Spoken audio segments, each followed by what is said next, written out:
ಸ್ನೇಹಿತರೆ, ಚರಿತ್ರೆ ಮತ್ತೊಂದು ವಿಡಿಯೋಗೆ ನಿಮಗೆಲ್ಲ ಪ್ರೀತಿಯ ಸ್ವಾಗತ. ಉಸಿರು ಕೊಟ್ಟ ಭಗವಂತ ಈಕೆ ಪಾಲಿಗೆ ಕಣ್ಣು ಮುಚ್ಚಿ ಕೂತಿದ್ದಾನೆ. ಸುಂದರ ಬದುಕು ಕರುಣಿಸಿ ಹೂವಾಗಿ ಅರಳುವ ಹೊತ್ತಲ್ಲಿ ಚಿವುಟಿ ಹಾಕಿದ್ದಾನೆ. ಯಾಕಂದ್ರೆ ಈ ಹೆಣ್ಣು ಮಗಳಿಗೆ ಸಾಯುವ ವಯಸ್ಸು ಆಗಿರಲಿಲ್ಲ, ಬದುಕು ಕೂಡ ಭಾರವಾಗಿರಲಿಲ್ಲ. ಜೀವನದ ತುಂಬಾ ಖುಷಿಯ ಕ್ಷಣಗಳೇ ತುಂಬಿ ತುಳ್ಕಾಡ್ತಾ ಇದ್ವು. ಸದಾ ನಗುಮುಗದಲ್ಲೇ ಇದ್ದವಳು ತನ್ನ ಸುತ್ತ ಕನಸಿನ ಲೋಕವನ್ನೇ ಸೃಷ್ಟಿ ಮಾಡ್ಕೊಂಡಿದ್ಲು. ನೋಡೋದಕ್ಕೂ ಸುರದ್ರೂಪಿ ಚೆಲುವೆ ಅಂತಿದ್ಲು. ಆದ್ರೆ ಈಕೆ ಬಾಳಲ್ಲಿ ವಿಧಿ ಮೋಸದಾಟ ಮಾಡಿದೆ. 4 ದಿನಗಳಿಂದ ಸಾವು ಬದುಕಿನ ಮಧ್ಯೆ ಹೋರಾಟ ಮಾಡ್ತಾ ಇದ್ದವಳು ಕೊನೆಗೆ ಬಾರದೂರಿಗೆ ಪಯಣ ಬೆಳೆಸಿದ್ದಾಳೆ. ವೀಕೆಂಡ್ ರಜೆ ಕಳೆಯೋದಕ್ಕೆ ಮತ್ತು ಗಣರಾಜ್ಯೋತ್ಸವ ಸಂಭ್ರಮದಲ್ಲಿ ಮೋಜು ಮಾಡೋದಕ್ಕೆ ಕರಾವಳಿಗೆ ಬಂದಿದ್ದ ಪ್ರವಾಸಿಗರ ತಂಡವೊಂದಕ್ಕೆ ವಿಧಿಯಾಟ ಬೇರೆಯೇ ಆಗಿತ್ತು. ಉಡುಪಿ ಜಿಲ್ಲೆಯ ಪ್ರಸಿದ್ಧ ಪ್ರವಾಸಿ ತಾಣವಾದ ಕೋಡಿಬೇಂಗ್ರೆ ಬಳಿಯ ಅಳಿವೆ ಬಾಗಿಲಿನಲ್ಲಿ ಭೀಕರ ದೋಣಿ ದುರಂತ ಸಂಭವಿಸಿತ್ತು. ಸ್ನೇಹಿತರೆ, ದುರಂತದಲ್ಲಿ ಜೀವ ಕಳೆದುಕೊಂಡವರು ಎಷ್ಟು ಜನ, ಅವ್ರು ಯಾರು, ಯಾಕೆ ಹೀಗೆ ಆಗ್ತಾ ಇದೆ, ಇದಕ್ಕೆ ಮುಂಜಾಗ್ರತಾ ಕ್ರಮಗಳೇನು ಎಲ್ಲವನ್ನ ತೋರಿಸ್ತೀವಿ ನೋಡಿ.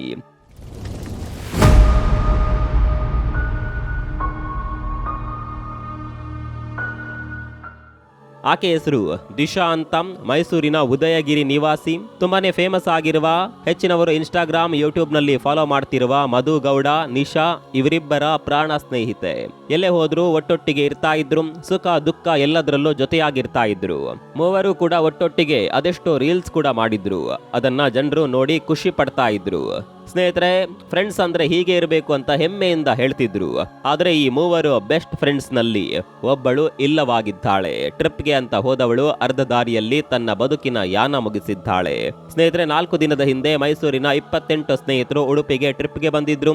BPO ನಲ್ಲಿ ಕೆಲಸ ಮಾಡ್ತಾ ಇದ್ದವರೆಲ್ಲ ಲಾಂಗ್ ಲೀವ್ ಇದೆ ಅಂತ ರಜೆಯನ್ನ ಸಂಭ್ರಮಿಸೋದಕ್ಕೆ ಹೊರಟಿದ್ರು. ಭಾನುವಾರ ಮಧ್ಯಾಹ್ನ ಕೋಡಿಬೇಂಗ್ರೆ ಬೀಚ್ ನಲ್ಲಿ ತುಂಬಾನೇ ಜಾಲಿಯಾಗಿ ಸಮಯ ಕಳೆಯೋದಕ್ಕೆ ಹೊರಟಿದ್ರು.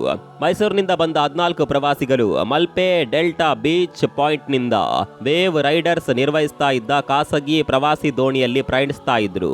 ನದಿ ಮತ್ತು ಸಮುದ್ರ ಸೇರುವ ಹಂಗಾರಕಟ್ಟೆ ಹಡಗು ನಿರ್ಮಾಣ ಪ್ರದೇಶದ ಬಳಿ ದೋಣಿ ಮಗುಚಿ ಅವರ ಬದುಕಿನ ಗತಿಯನ್ನೇ ಬದಲಾಯಿಸಿತು. ಕೋಡಿಬೇಂಗ್ರೆ ಅಳಿವೆ ಬಾಗಿಲು ಅಂದ್ರೆ ನದಿ ಮತ್ತು ಸಮುದ್ರ ಸೇರುವ ಜಾಗ. ಅಲ್ಲಿ ಅಲೆಗಳ ಅಬ್ಬರ ಸಹಜವಾಗಿಯೇ ಹೆಚ್ಚಿರುತ್ತೆ. ಮಧ್ಯಾಹ್ನದ ಹೊತ್ತಿಗೆ ಅಮಾವಾಸ್ಯೆಯ ದಿನ ಅಲೆಗಳು ಮೇಲೆ ಬರ್ತಾ ಇರುತ್ತೆ. ಈ ಘಟನೆ ಕೂಡ ಮಧ್ಯಾಹ್ನದ ಹೊತ್ತಿಗೆ ಸಂಭವಿಸಿದ್ದು ಬೀಚ್ನ ಇನ್ನೊಂದು ಮುಖವನ್ನ ತೆರೆದಿಟ್ಟಿದೆ. ಆ ಭಾನುವಾರ ಮಧ್ಯಾಹ್ನ ಬೋಟ್ ಮುಂದಕ್ಕೆ ಚಲಿಸ್ತಾ ಇದ್ದಾಗ ಅನಿರೀಕ್ಷಿತವಾಗಿ ಬಂದ ತುಂಬಾನೇ ದೊಡ್ಡ ಅಲೆ ಬೋಟ್ಗೆ ಅಪ್ಪಳಿಸಿದೆ. ಇದರ ರಭಸಕ್ಕೆ ಸಿಲುಕಿದ ಬೋಟ್ ನಿಯಂತ್ರಣ ತಪ್ಪಿ ಮಗುಚಿ ಬಿದ್ದಿದೆ. ಬೋಟ್ನಲ್ಲಿದ್ದ 14 ಮಂದಿಯು ಸಮುದ್ರದ ಪಾಲಾಗಿದ್ದಾರೆ. ಸ್ನೇಹಿತರ, ಆ ಬೋಟ್ನಲ್ಲಿ 14 ಜನರಿದ್ರು. ಆದರೆ ಅದರಲ್ಲಿ ಹಲವರು ಜಾಕೆಟ್ ಹಾಕಿರ್ಲಿಲ್ಲ. ದಿಶಾ ಕೂಡ ಲೈಫ್ ಜಾಕೆಟ್ ಹಾಕಿದ್ಲೋ ಇಲ್ವೋ ಗೊತ್ತಿಲ್ಲ. ಮೋಜು ಮಸ್ತಿ ಮಾಡ್ತಿದ್ದ ಹೊತ್ತಲ್ಲೇ ಬೋಟ್ ಮಗುಚಿ ಬಿದ್ದಿತ್ತು. ಈ ವೇಳೆ ದೋಣಿ ಕೆಳಗಿದ್ದ ಸಿಂಧು ಹಾಗೂ ಶಂಕರಪ್ಪ ಸ್ಥಳದಲ್ಲೇ ಪ್ರಾಣ ಬಿಟ್ಟಿದ್ರು. ದಿಶಾ ಸ್ಥಿತಿ ಚಿಂತಾಜನಕವಾಗಿದ್ರಿಂದ ಆಸ್ಪತ್ರೆಗೆ ದಾಖಲಿಸಿದ್ರು. ಆದ್ರೆ 4 ದಿನಗಳ ಕಾಲ ಹೋರಾಡ್ತಾ ಇದ್ದವಳು ಈಗ ಉಸಿರು ಚೆಲ್ಲಿದ್ದಾಳೆ. ಬೋಟ್ ಮಗುಚ್ತಾ ಇದೆ ಎಂದು ತಿಳಿದ ಕೂಡಲೇ ಎಲ್ಲರೂ ಬೊಬ್ಬೆ ಹಾಕೋದಕ್ಕೆ ಶುರು ಮಾಡಿದ್ರಂತೆ. ಅದನ್ನ ಕೇಳಿ ಅಲ್ಲೇ ಸುತ್ತಲಿದ್ದ ಮೀನುಗಾರರು ಮತ್ತು ಈಜುಗಾರರು ರಕ್ಷಣಾ ಕಾರ್ಯಕ್ಕೆ ಧಾವಿಸಿದ್ರು. ಜೀವದ ಹಂಗು ತೊರೆದು ನೀರಿಗಿಳಿದ ಸ್ಥಳೀಯರು ಮುಳುಗುತ್ತಿದ್ದವರನ್ನ ದಡಕ್ಕೆ ತರುವ ಪ್ರಯತ್ನ ಮಾಡಿದ್ದಾರೆ. ಆದರೂ ದುರದೃಷ್ಟವಶಾತ್ ಶಂಕರಪ್ಪ ಮತ್ತು ಸಿಂಧು ಮೃತಪಟ್ಟಿದ್ದಾರೆ. ಚಿಂತಾಜನಕ ಸ್ಥಿತಿಯಲ್ಲಿದ್ದ ಇಬ್ಬರನ್ನ ಆಸ್ಪತ್ರೆಗೆ ಸೇರಿಸಿದ್ದಾರೆ. ಮಲ್ಪೆ ಪೊಲೀಸರು ಪ್ರಕರಣ ದಾಖಲಿಸಿಕೊಳ್ತಾರೆ. ಎಲ್ಲ ಪ್ರಯಾಣಿಕರಿಗೆ ಲೈಫ್ ಜಾಕೆಟ್ ನೀಡಲಾಗಿದೆಯೇ ಅಂತ ಪರಿಶೀಲಿಸುತ್ತೇವೆ ಅಂತಾನು ಹೇಳಿದ್ದಾರೆ. ಬಲಿಪಶುಗಳು ಲೈಫ್ ಜಾಕೆಟ್ಗಳನ್ನ ಕೊಟ್ಟಿದ್ರೂ ಕೂಡ ಅದನ್ನ ಹಾಕಿರಲಿಲ್ಲ. ಬದುಕಿಳಿದ ಮಂದಿ ಲೈಫ್ ಜಾಕೆಟ್ಗಳನ್ನ ಹಾಕೊಂಡಿದ್ರು ಅಂತ ಪ್ರವಾಸಿ ನಿರ್ವಾಹಕರು ಹೇಳಿದ್ದಾರೆ. ಸಾವನ್ನ ಬಾಗಿಲಿಗೆ ಎಳೆದುಕೊಂಡಂತಾಗಿದೆ ಅಂತ ಜನರು ಮಾತನಾಡೋದಕ್ಕೆ ಶುರು ಮಾಡಿದ್ದಾರೆ. ಸ್ನೇಹಿತರೆ, ಮಲ್ಪೆ ಬೀಚ್ ಸೂಪರ್ ಆಗಿರುವ ವ್ಯೂ ಪಾಯಿಂಟ್ ಗಳಿಗೆ ಹೆಸರುವಾಸಿಯಾಗಿರುವ ಸ್ಥಳ. ಆದರೆ ಅದು ದುರಂತಗಳಿಗೂ ಸಾಕ್ಷಿಯಾಗಿರೋದು ಕಹಿ ಸತ್ಯ. ಕಳೆದ ಕೆಲವು ವರ್ಷಗಳಲ್ಲಿ ಇಲ್ಲಿ ಸಂಭವಿಸಿದ ಅನೇಕ ಅಪಘಾತಗಳು ಸಮುದ್ರದ ಅಪಾಯ ಮತ್ತು ಮಾನವ ನಿರ್ಲಕ್ಷ್ಯದ ಬೆಲೆ ಎಷ್ಟು ಭಾರಿ ಅನ್ನೋದನ್ನ ಮತ್ತೆ ಮತ್ತೆ ನೆನಪಿಸಿವೆ. ಮಲ್ಪೆ ಬೀಚ್ಗೆ ಪ್ರತಿ ವರ್ಷ ಸಾವಿರಾರು ಪ್ರವಾಸಿಗರು ಬರ್ತಾರೆ. ಆದರೆ ಸಮುದ್ರದ ಅಲೆಗಳ ಸ್ವಭಾವ, ಅಂಡರ್ ಕರೆಂಟ್ಗಳು, ನದಿ ಹಾಗೂ ಸಮುದ್ರ ಸೇರುವ ಜಾಗಗಳ ಅಪಾಯಗಳ ಬಗ್ಗೆ ಸೂಕ್ತ ಅರಿವು ಇಲ್ಲದೆ ನೀರಿಗೆ ಇಳಿದಾಗ ಅನಾಹುತಗಳು ಸಂಭವಿಸುತ್ತಿವೆ. ಈ ಹಿಂದೆ ಹಲವಾರು ಬಾರಿ ಯುವಕರು ಸೆಲ್ಫಿ, ಈಜು, ಬೋಟ್ ರೈಡ್ ಮಾಡುವ ಸಮಯದಲ್ಲಿ ಅಲೆಗಳ ಹೊಡೆತಕ್ಕೆ ಸಿಲುಕಿ ಜೀವ ಕಳೆದುಕೊಂಡಿದ್ದಾರೆ. ಕೆಲವು ವರ್ಷಗಳ ಹಿಂದೆ ಬೆಂಗಳೂರು ಭಾಗದಿಂದ ಬಂದ ಯುವಕ ಯುವಕರ ತಂಡ. ಎಚ್ಚರಿಕೆ ಫಲಕಗಳಿದ್ದರೂ ಸಮುದ್ರಕ್ಕಿಳಿದು ಅಲೆಗಳಿಗೆ ಸಿಲುಕಿ ಇಬ್ಬರು ಸಾವನ್ನಪ್ಪಿದ್ದರು. ಮಲ್ಪೆ ಬಂದರ್ನಲ್ಲಿ ಮೀನುಗಾರಿಕಾ ದೋಣಿ ಮಗುಚಿ ಇಬ್ಬರು ಮೀನುಗಾರರು ಸಮುದ್ರ ಪಾಲಾದ ಘಟನೆಯೂ ನಡೆದಿತ್ತು. ಈ ವೇಳೆ ಸುರಕ್ಷತಾ ಸಾಧನಗಳ ಕೊರತೆ ದೊಡ್ಡ ಚರ್ಚೆಗೆ ಕಾರಣವಾಗಿತ್ತು. ಪ್ರವಾಸಿ ದೋಣಿಗಳಲ್ಲಿ ನಿಗದಿತ ಸಂಖ್ಯೆಗೆ ಮೀರಿದ ಪ್ರಯಾಣಿಕರು, ಲೈಫ್ ಜಾಕೆಟ್ ಹಾಕದೆ ಪ್ರಯಾಣ, ಹವಾಮಾನ ಎಚ್ಚರಿಕೆಗಳನ್ನ ನಿರ್ಲಕ್ಷ್ಯ ಮಾಡಿರುವ ಪ್ರಕರಣಗಳು ಮಲ್ಪೆ ಪೊಲೀಸ್ ದಾಖಲೆಗಳಲ್ಲಿ ಕಾಣಿಸ್ತಿವೆ. ಮಲ್ಪೆ ಬೀಚ್ನ ಇನ್ನೊಂದು ದೊಡ್ಡ ಸಮಸ್ಯೆ ಅಂದ್ರೆ ರಿಪ್ ಕರೆಂಟ್ಗಳು. ಹೊರಗಿನಿಂದ ಬಂದ ಪ್ರವಾಸಿಗರಿಗೆ ಇವುಗಳ ಅರಿವು ಇರೋದಿಲ್ಲ. ನೀರು ಶಾಂತವಾಗಿ ಕಾಣಿಸಿಕೊಂಡ್ರು ಒಳಗೆ ಬಲವಾದ ಹರಿವು ಇರುತ್ತೆ. ಈ ಕಾರಣಕ್ಕೆ ಈಜಲು ಇಳಿದವರು ಕ್ಷಣಾರ್ಧದಲ್ಲೇ ಆಳಕ್ಕೆ ಎಳೆಯಲ್ಪಡುತ್ತಾರೆ. ಹೀಗಾಗಿ ಸುಂದರ ಪ್ರವಾಸಿ ತಾಣವಾಗಿರಬೇಕಾದ ಬೀಚ್ ನಿರ್ಲಕ್ಷ್ಯದ ಕಾರಣಕ್ಕೆ ಸಾವು ಹಾಗೂ ನೋವಿನ ಸಂಕೇತವಾಗ್ತಿದೆ ಅನ್ನೋದು ಕೊರಗಾಗಿ ಬಿಟ್ಟಿದೆ. ಸ್ನೇಹಿತರೆ, ದಿಶಾಳ ಪ್ರಾಣ ಹೋಗೋದಕ್ಕೆ ಮುಖ್ಯ ಕಾರಣ ಲೈಫ್ ಜಾಕೆಟ್ ಹಾಕದೇ ಇರೋದು. ಲೈಫ್ ಜಾಕೆಟ್ ಹಾಕೋದು ಸಣ್ಣ ವಿಚಾರ, ಯಾಕೆ ಹಾಕಬೇಕು ಅನ್ನುವ ಯೋಚನೆ ಮನಸ್ಸೊಳಗೆ ಬರಬಹುದು. ಆದರೆ ಅದು ಜೀವ ಉಳಿಸುವ ದೊಡ್ಡ ರಕ್ಷಣಾ ಕವಚ.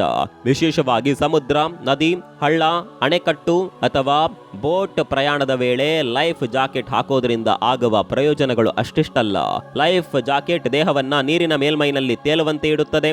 ಈಜು ಬರದೇ ಇರಲಿ ಅಥವಾ ಅಲೆಗಳ ರಭಸ ಹೆಚ್ಚಿರಲಿ, ಲೈಫ್ ಜಾಕೆಟ್ ಇದ್ರೆ ಮನುಷ್ಯ ನೀರೊಳಗೆ ಮುಳುಗೋದನ್ನು ತಡೆಯುತ್ತದೆ. ಅಕಸ್ಮಾತ್ ಬೋಟು ಮಗುಚಿದಾಗ ಅಥವಾ ಕಾಲು ಜಾರಿ ಬಿದ್ದಾಗ ಜೀವ ಉಳಿಸೋದಕ್ಕೆ ಇದು ಮೊದಲ ರಕ್ಷಣೆಯಾಗಿರುತ್ತೆ. ಇಷ್ಟು ಮಾತ್ರವಲ್ಲ, ಭಯ ಮತ್ತು ಗಾಬರಿಯಿಂದ ಆಗುವ ಅಪಾಯವನ್ನ ಕಡಿಮೆ ಮಾಡುತ್ತೆ. ನೀರಿಗೆ ಬಿದ್ದಾಗ ಸಹಜವಾಗಿ ಆತಂಕ ಹೆಚ್ಚಾಗುತ್ತೆ. ಈ ವೇಳೆ ಲೈಫ್ ಜಾಕೆಟ್ ದೇಹಕ್ಕೆ ಬೆಂಬಲ ನೀಡೋದ್ರಿಂದ ಉಸಿರಾಟ ನಿಯಂತ್ರಣದಲ್ಲಿ ಇರುತ್ತೆ. ಇನ್ನು ಇದು ಪ್ಯಾನಿಕ್ ಆಗೋದನ್ನ ತಡೆದು ರಕ್ಷಣೆಗೆ ಬೇಕಾದ ಸಮಯ ಒದಗಿಸುತ್ತದೆ. ಗಾಯಗೊಂಡವರು ಅಥವಾ ಶಕ್ತಿಹೀನರಾದವರು ಕೂಡ ನೀರಿನಲ್ಲಿ ತೇಲಿ ಬದುಕುಳಿಯಲು ಲೈಫ್ ಜಾಕೆಟ್ ಸಹಾಯ ಮಾಡುತ್ತೆ.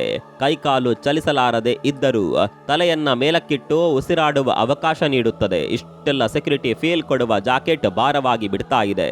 ಹಾಗಾಗಿನೇ ಜೀವ ಹಾರಿ ಹೋಗ್ತಾ ಇರೋದು. ಜನರು ಯಾವುದೇ ಸುರಕ್ಷಣಾ ಕ್ರಮಗಳನ್ನ ನಿರ್ಲಕ್ಷ್ಯ ಮಾಡದೇ ಇದ್ರೆ ಜೀವಾನು ಉಳಿಯುತ್ತೆ. ಪ್ರವಾಸಿ ತಾಣಗಳಿಗೆ ಕೆಟ್ಟ ಹೆಸರು ಕೂಡ ಬರೋದಿಲ್ಲ.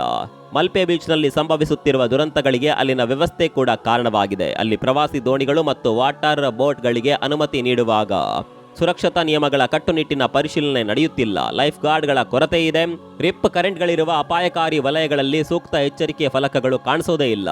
ಅಮಾವಾಸ್ಯೆ ಮಧ್ಯಾಹ್ನದ ಅಲೆಗಳ ತೀವ್ರತೆ, ನದಿ ಹಾಗೂ ಸಮುದ್ರ ಸೇರುವ ಪ್ರದೇಶಗಳ ಅಪಾಯಗಳ ಬಗ್ಗೆ ಪ್ರವಾಸಿಗರಿಗೆ ಮುಂಚಿತವಾಗಿ ಮಾಹಿತಿ ನೀಡುವ ವ್ಯವಸ್ಥೆ ಇಲ್ಲ. ನಿಯಮ ಉಲ್ಲಂಘಿಸುವ ಜನರಿಗೆ, ದೋಣಿ ನಿರ್ವಾಹಕರಿಗೆ ಕಠಿಣ ಕ್ರಮ ಕೈಗೊಳ್ಳಲಾಗ್ತಾ ಇಲ್ಲ. ಪ್ರವಾಸೋದ್ಯಮ ವೃದ್ಧಿಗೆ ಒತ್ತು ನೀಡುವ ಸರ್ಕಾರ ಮಲ್ಪೆ ಬೀಚ್ನಲ್ಲಿ ಮಾನವ ಜೀವದ ಸುರಕ್ಷತೆಗೆ ಬೇಕಾದ ಮೂಲ ಸೌಕರ್ಯವನ್ನ ಸಮರ್ಪಕವಾಗಿ ಒದಗಿಸದೇ ಇರುವುದು ದುರಂತಗಳಿಗೆ ಕಾರಣವಾಗ್ತಿದೆ. ಸ್ನೇಹಿತರೆ, ಈಗಷ್ಟೇ ಸಂಭವಿಸಿರುವ ದಿಶಾಳ ಸಾವು ಇವತ್ತು ಅತ್ತು ಮರೆಯುವ ವಿಷಯವಲ್ಲ. ನಮಗೆಲ್ಲರಿಗೂ ಅದು ಎಚ್ಚರಿಕೆಯ ಗಂಟೆ. ಮೋಜು, ಟ್ರಿಪ್, ರೀಲ್ಸ್ ಎಲ್ಲಾನು ಟೆಂಪರರಿ. ಜೀವ ತುಂಬಾನೇ ಅಮೂಲ್ಯವಾದುದು. ಮೋಜು ಮಸ್ತಿ ಮಾಡುವಾಗ ಸುರಕ್ಷತೆ ಕಡೆಗೂ ಗಮನ ಕೊಡಿ. ಸರ್ಕಾರ ರೂಲ್ಸ್ ಅನ್ನ ಕಟ್ಟುನಿಟ್ಟಾಗಿ ತರಲಿ ಅಂತ ಕಾಯ್ಬೇಡಿ. ನಿಮ್ಮ ಜೀವವನ್ನ ಜೋಪಾನ ಮಾಡಿ. ದಿಶಾ ಹಾಗೂ ಅವರ ಸ್ನೇಹಿತರ ಸಾವಿನ ಬಗ್ಗೆ ಅಲ್ಲಾದ ನಿರ್ಲಕ್ಷ್ಯದ ಬಗ್ಗೆ ನಿಮ್ಮ ಅಭಿಪ್ರಾಯವೇನು? ಕಮೆಂಟ್ ಮಾಡಿ. ಮತ್ತೊಂದು ವಿಡಿಯೋದಲ್ಲಿ ಸಿಗೋಣ. ಅಲ್ಲಿವರೆಗೂ ನಮಸ್ಕಾರ.